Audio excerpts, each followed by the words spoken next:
Well, this is hilarious. I'm recording my video right now and I get a notification from YouTube, which technically I should have turned off so I wouldn't mess up my stuff, but I had to go check it out. And it turns out my partner in crime, Mary Lou, is making a very similar video. So today, some of you guys are going to hear this song twice. It's okay. It's a good song. Listen, I want to let you know right now, you already have what you need and know what you need to know in order to get started. Now, wait, let's backstory. You know, story is everything. Let's backstory. So today on the podcast, we were doing some pre-show and one of Mary Lou's viewers came to check us out, which was super cool. Absolutely love it. And hey, Jess. And she was saying, now the only thing I need to do to get this joint started is to learn how to properly use my Osmo Action 3. And I was like, boom, wait a minute, hold up, pump the brakes. I know this song. I know this song very well because this is me, right? I got my brand new Fujifilm X5 over here. Absolutely love this camera. And when it first came in, I made the statement that every single one of you guys make when you get a new piece of gear. You go, oh, I have to learn how to use this thing so that I can go out and make it look pretty, right? You may not say those exact words, but what happens is you watch a review, which made you buy it. Now me, I honestly bought this spec because I'm in love with Fujifilm and I just heard it was smaller. So I bought it on spec. Didn't need it. It was kind of stupid, but I like it. I'm not mad at that yet. Let me stop talking about me. Anyway, same when I bought this. When I bought the Osmo Action 3, I saw a couple videos from my favorite creators because you know what embargo day looks like. All your favorite creators come out, show you incredible looking footage. And you're like, you mean that little sucking thing right there can shoot that incredible footage? Now, this camera came out in October of 2023. I got it within the very first couple of days it came out. I immediately grabbed it and I started going down the rabbit hole of watching all of these settings videos about how to set it up to get really good cinematic looks from this. And what it did was I left soon after. I went on a trip to Japan and I took it with me. And what I found out is, number one, love this camera. Seriously, one of the best things in the business. And this is not me telling you to buy one, but I'm just telling you, if you decide to, this is a good camera. But here's what it is really good at, regardless of what everybody said on the reviews. You don't have to set anything. You need to spiralate the little screen. Do it the right way, Doc. It will turn on and it starts recording. That's all you need to do is turn on, start recording, and start talking. Right now it's there and it's recording. And if I'm looking at me, it's recording my face. It's literally making this piece of video right now. I can just double tap it to flip it around. That's not the point. The point is I did all of those cinematic trainings. I studied all of this stuff. I was flying on the plane to Japan, and rather than relaxing and sleeping and enjoying my first class, humble brag, I binged watched a bunch of content. And then I went out and shot footage, but not wanting to mess it up, I defaulted to the default settings. And then I went out and shot some things. It was really fun, had a good time, but I kept coming back to the room at night when I should have been hanging with the fam and sort of studying, or I'm sorry, relaxing and enjoying Japan. I would come back at night and I would watch more crazy content about how to get cinematic footage. So I finally set it up and I started shooting some quote unquote cinematic footage, trying to make it look super sweet. And it dawned on me, the settings from regular, open the box, use it as directed, just turn it on and start shooting. And the settings from hyper tweaking it and getting all sexy with it, the delta wasn't that big. I missed huge opportunities to film some stuff where I would just default to using my phone. Not that there's anything wrong, but default to using my phone because like that's already set, or using my, at that time, Insta360 Go 3 regular because it was just already set. So the moral of the story is you already know what you need to know and you already have what you need to have. There's tons of great courses about how to get incredible footage from your iPhone. But if you took the iPhone out of the box, set it up with AT&T, T-Mobile, Verizon, Sprint, whomever, and just press the button and started recording video, the video quality is phenomenal. There's somebody on TikTok right now with an iPhone 12, have never touched a single video setting and they got millions of people watching their content. There's somebody on YouTube right now recording shorts with an old iPhone 11 still, have never learned anything about the settings. They don't know depth of field. They don't know aperture or none of this crazy stuff. That level of trying to make it dope is you psyching yourself out that you need this next piece of gear or this next setting or this next piece of knowledge in order to do what you got to do. All right. If you were to go out today and buy a brand new piano, I'm going to pick on David Hunt, member of the community, love him, fam. He's an incredible musician. If he was to go out and pick up a brand new keyboard, say they came out with a Roland 2025, and the only thing he did was use the built-in default piano that's there and just played, he could play beautiful music, bring tears to your eyes, and make you cry.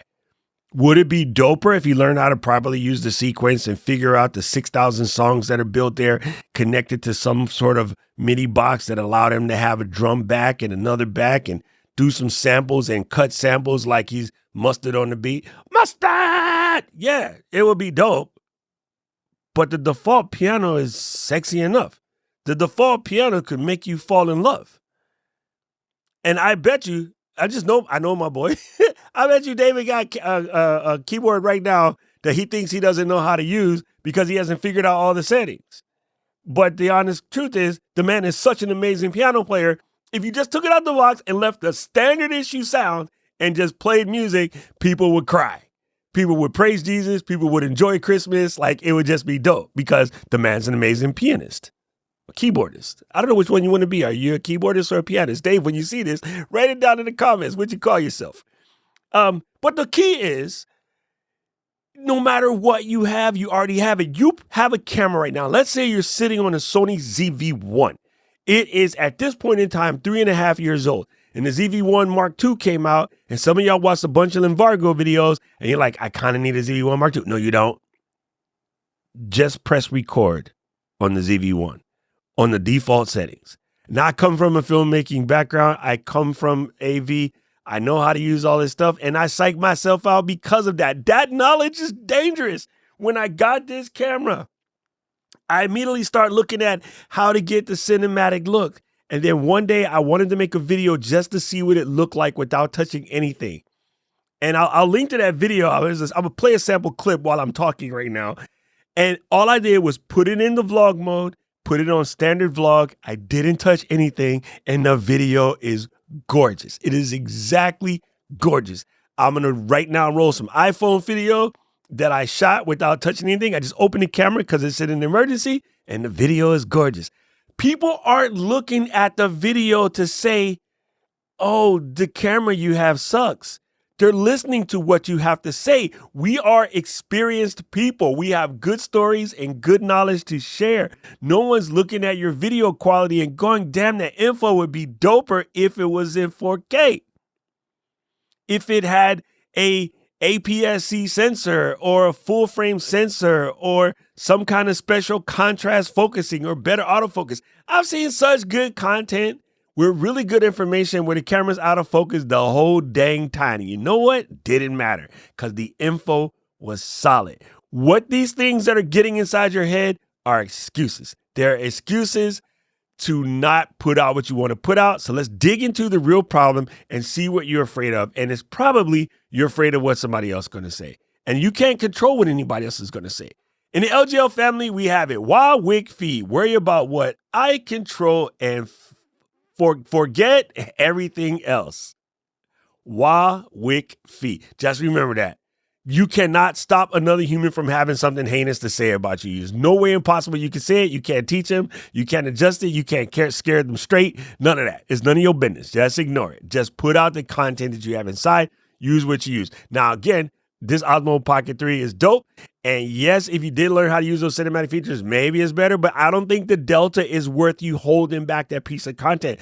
I don't think not shooting with this because you don't have this is not worth that piece of content. I am a gearhead. I am looking at my table right now without touching anything. There is an Osmo Tiny 2 Lite. There's an Osmo Tail Air. There is a DJI Osmo Pocket 3. There is an iPhone 16 Pro Max. There's an iPhone 15 Pro Max. there is a Fujifilm X5, and right here, there's an Osmo, what is this thing? Action 5 Pro, and there's an Insta360, which I just can't reach without falling out of the chair. So, yeah, I'm a gearhead. I got lots of cameras, but that doesn't make me a better creator.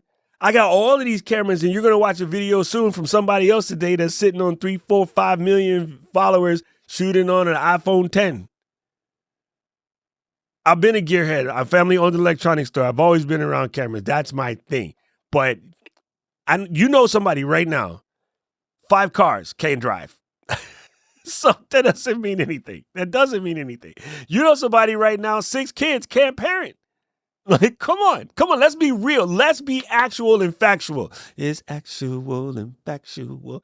Anyway, this is just a small rant, and it's kind of hilarious that my homegirl is on the other side of the internet making the same video with a different slant. So make sure you watch hers because she has a different approach. But this topic came up today. Thank you, Jessica, for being an unwilling guinea pig. But I just had to say this. I had to say this because some of y'all are thinking right now, I need to take this course to learn this thing. And know what you need to do is just create content. And yes, you can learn that other stuff on the fly. And I'm dying to help you if you need it. I've been around this stuff forever. I can speak cameras left and right. Also check out my boy, Mr. Camera Junkie, because he also would teach you all of this stuff. But you kind of don't need to know that. You don't need to go to chef school to make a peanut butter and jelly sandwich. It's peanut butter jelly time. There you go. If you like this video, press the subscribe button. You know the rest. Right now, the algorithm is going to show you another video that they think you should watch. And I agree with them. I'm going to go chop this up real quick and put it out. I love you guys. I need to know everything. Who and the what and the where. I need everything. Trust me, I hear what you're saying, but I like it's new what you're telling me. I'm curious, George. I hop in the Porsche. It's 5 and a horse. I'm ready for war. I'm coming for throats. To turn to a ghost. I need to know everything. Now you be surprised at the info you get is by letting them talk, so I'm letting them talk. Gotta keep quiet, man.